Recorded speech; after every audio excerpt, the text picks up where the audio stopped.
순서를 따라서 오늘은 사무엘하 16장 1절부터 14절까지의 말씀을 본문으로 선으로 갚아주시리라는 제목으로 하나님의 말씀 상고한 바를 나누고 또 기도의 제목들을 찾아가기를 원합니다.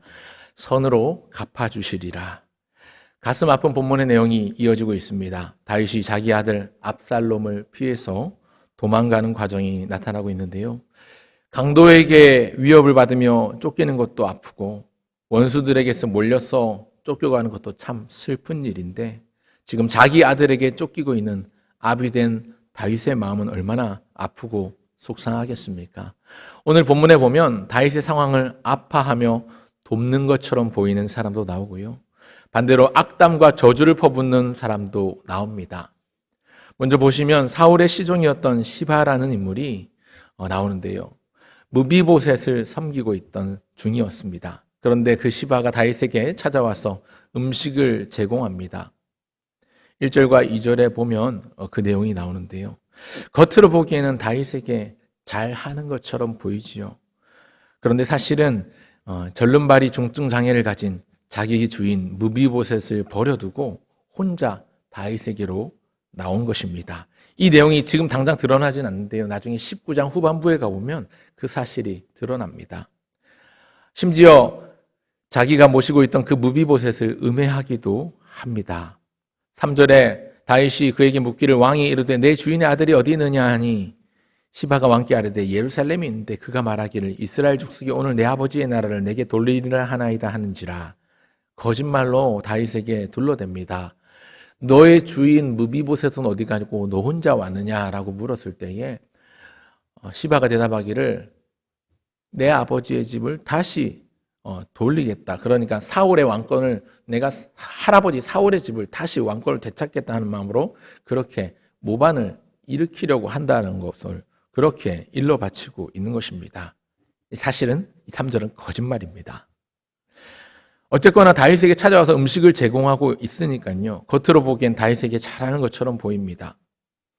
그런가 하면 오늘 본문에 나오는 또 다른 한 사람, 사울의 친족 게라의 아들 시므이라는 사람이 나타나서 다윗에게 온갖 악담과 독설을 내뱉습니다. 다윗을 피 흘린 자로 규정하고 사필규정이라는 거죠. 그래서 그를 공격합니다.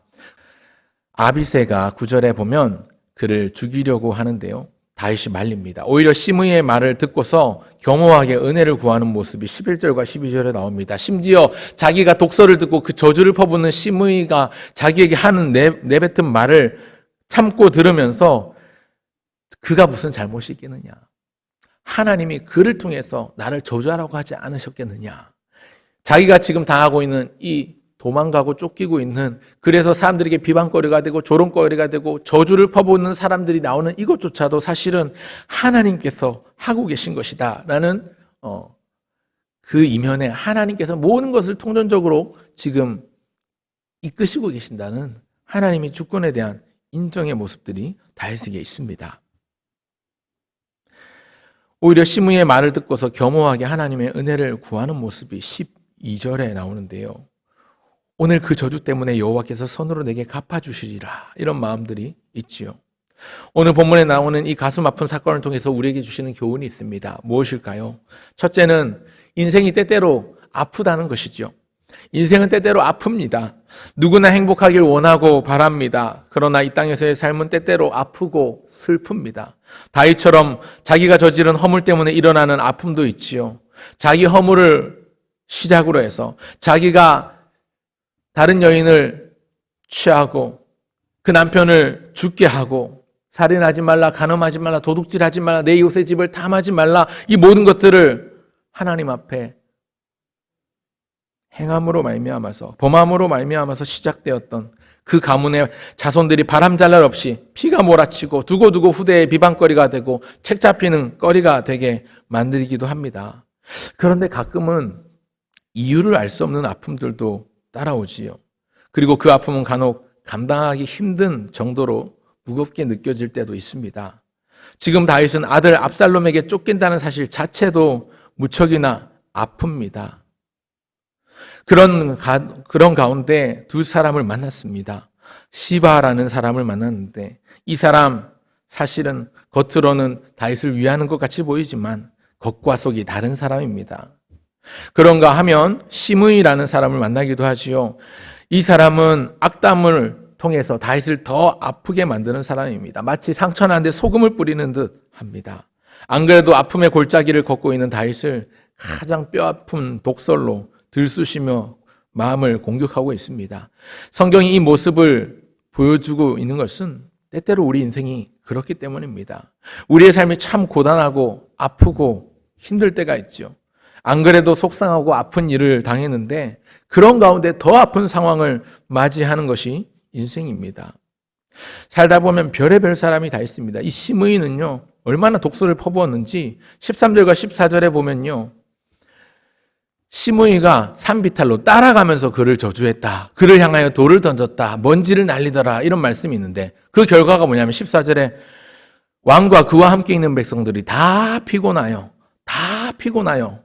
그러니까 피곤할 만큼 자기를 쫓아다니면서 괴롭히고 있는 거죠. 살다 보면요, 별의별 사람을 우리가 다 만나지 않습니까? 쫓아다니면서 나를 피곤하게 만드는 사람들이 있습니다. 그런가 하면 겉과 속이 다른 사람도 있죠. 겉으로 내 앞에서는 나를 위하는 척, 나를 잘해주는 척, 좋은 말로, 이빨린 말로 나를 그렇게 아끼는 척, 나를 사랑하는 척 하지만 사실은 자기의 야망을 위해서, 자기의 이익을 위해서, 자기의 무언가를 도모하기 위해서 가면을 쓰고 있는 사람들도 있습니다. 성경이 이러한 모습을 보여주는 것은 때때로 우리 인생이 그렇기 때문입니다. 우리 삶이 참 아픕니다. 참 속상합니다. 그런데 그 아프고 속상한데 더 아프게 하고 더 속상하게 만드는 일들이 일어나기도 합니다. 내 주변에 그런 사람이 있지 않습니까? 겉과 속이 다른 사람. 내 주변에 그런 사람이 있지 않습니까? 나를 쫓아다니면서 피곤하게 만드는 사람. 나를 힘들게 하는 사람. 여러분, 그렇기 때문에 우리 인생은 이런 것들을 피해갈 수 없습니다. 그런가 하면 오늘 본문을 통해서 우리에게 보여주는 메시지 둘째는요, 그런 아픔 뒤에는 회복이 있다는 점입니다. 아픔이 임할 때 엄습해오는 두려움이 있지요. 언제까지 이 일이 계속될 것인가? 이 두려움, 이 무서움, 이 불안함은 언제까지 계속될 것인가 하는 막연한 마음들이 들기도 합니다. 그래서 더 힘들어지는 것이 우리 인생의 무게인 것 같습니다. 그런데 성경 말씀이 우리에게 보여주는 분명한 진실이 있습니다. 아마 이 또한 지나가리라 라는 말 여러분 많이 들어보셨을 것입니다. 최근 몇 년 새 굉장히 많은 주목을 받고 있는 문구이기도 한데요. 반드시 끝이 있다는 점입니다. 오늘 읽은 본문 이 사무엘하 16장을 지나 17장, 18장까지 가면 이제 압살롬이 18장에서 죽게 되는데요. 그 이후에도 보면 이제 하나님께서 이러한 모든 상황들이 끝이 나고 정리되는 것을 보여주십니다. 그렇기 때문에 이 또한 지나간다. 반드시 끝이 있다. 특별히 주님의 자녀들에게 주시는 귀한 소식인 것 같습니다. 우리가 잘 쓰는 격언 중에 고생 끝에 낙이 온다 이런 말이 있는데요. 이것과 비슷한데 여러분 아픔의 순간 뒤에는 회복이 있습니다. 오늘 본문에 나타난 다윗의 모습은 참 비참하고 처량하고 초라합니다. 오늘 다윗의 모습이 끝은 아닙니다. 지금은 아프지만 지금은 쓰라리고 속상하고 참 어렵고 힘들고 마치 어두운 고난의 긴 터널을 지나가는 듯 앞이 보이지 않지만 때가 되매 때가 참해 그 시간이 이름에 주님께서 그를 회복시켜 주십니다. 지금 걷는 길은 마치 끝을 모르는 미지의 동굴처럼 여겨진다 할지라도 끝이 없는 미지의 동굴이 아니라 고난의 터널, 조금은 길게 느껴지는 터널을 지나고 있는 것이지요. 여러분 동굴과 터널의 차이를 아십니까? 동굴과 터널의 차이는요, 끝이 막혀 있느냐 뚫려 있느냐 하는 것입니다. 조금은 길게 느껴지는 이 고난의 고통의 터널 끝에는요, 우리 주님이 밝고 환한 가운데 밝고 따뜻한 미소로 두 팔 벌리고 나를 안아주시기 위해 기다리고 계신다는 사실입니다. 혹여 지금 고난 중에 계십니까? 아픔의 터널을 겪고 계십니까? 그것이 끝을 모르는 긴 터널처럼 느껴져서 힘드십니까? 오늘 본문을 통해 소망하시고 희망을 가지시기 바랍니다. 반드시 끝은 옵니다. 이 또한 지나갑니다. 이 말씀으로 힘을 얻으시면 좋겠습니다. 그런가 하면 마지막 세 번째 우리가 기억해야 될 본문이 우리에게 주는 교훈, 아픔 중에도 우리는 하나님 안에 있습니다. 고난 가운데도 우리는 주의 백성은 주님 안에 있습니다. 여러분 다윗이 걸어가는 길 가운데는 시바와 같이 겉과 속이 다른 사람도 있고 또 쫓아다니며 자기를 피곤하게 만드는 온갖 독설과 저주를 퍼붓는 나를 힘들게 하는 심의 같은 사람도 있었습니다. 그런데 그런 사람들만 아니라 아비새와 같은 군사들도 있습니다. 자기를 끝까지 충성하고 따르는 동역자들도 있었습니다. 그리고 더 중요한 것, 가장 중요한 것은 그 길 가운데 하나님이 함께 하신다는 사실입니다. 어제 담임 목사님께서도 새벽에 본문 언급하시면서 시편 3편을 언급해 주셨는데요. 시편 3편은 압살롬에게 쫓길 때에 다윗이 지어 불렀던 시입니다. 다윗도 그것을 너무나도 잘 알았기 때문에, 하나님이 함께 하신다는 것을 잘 알았기 때문에, 하나님이여 나의 대적이 어찌 그리 많은지요. 그렇게 통회하며 자기의 형편을 하나님 앞에 그렇게 고백하고 기도하면서도 결국은 시편 4편의 결론은 여호와여 일어나소서, 주께서 원수들의 일을 부수시고 하나님께서 나를 회복시키시겠습니다라는 기쁨의 찬송으로 귀결지어지는 것을 볼 수가 있습니다. 다윗이 그것을 무엇보다 잘 알았기 때문에 고백하는 것이죠. 무엇을요? 하나님이 나와 함께 하시는 것. 내 대적이 많이 있어도, 동서남북 사방을 보아도, 그래서 사방으로 우겨쌈을 당해서 아무도 내 편이 없는 것 같아도 하나님이 나와 함께 하시니 천만인이 내게 온다 해도 나는 두려워하지 아니하겠습니다. 비록 부끄러운 길이고 비참한 길이고 아픈 길이고 어찌 보면 슬픈 길이고 그래서 참 쓰라리고 속상한 그런 힘들고 어려운 길이었지만 그 길 가운데 우리 하나님께서 함께 하신다는 것을 누구보다도 잘 알았습니다. 우리 하나님이 어떤 상황에서도 함께 하십니다. 다윗이 그 하나님을 바라보고 의지하는 것이지요. 12절을 보십시오. 혹시 여호와께서 나의 원통함을 감찰하시리니 오늘 그 저주 때문에 여호와께서 선으로 내게 갚아주시리라. 나의 원통함을 하나님이 감찰하시고 저가 나에게 뱉는 그 저주 때문에 여호와께서 그 저주로 인해서 혹시 내게 선으로 갚아주시리라. 이렇게 확신하며 말하고 있습니다. 하나님의 사람 다윗은 부끄러움 가운데서도 아픔 가운데서도 힘들고 어려운 고통 가운데서도 지금 여호와 하나님이 나를 감찰하신다. 하나님을 바라보고 있습니다.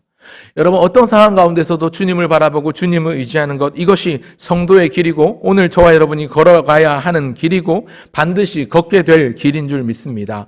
여러분, 이 길은요 반드시 회복되고 승리하는 길입니다. 우리 삶 가운데도요 여러 아픔들이 있습니다. 심지어 누군가에게 말 꺼내기조차 힘들 만큼 아픈 그런 상황들이 있을 수도 있습니다. 또 부끄러운 상황이 있을 수도 있습니다. 말씀드린 것처럼 겉과 속이 다른 내 주변에 있는 사람 때문에 더 속상할 수도 있고요.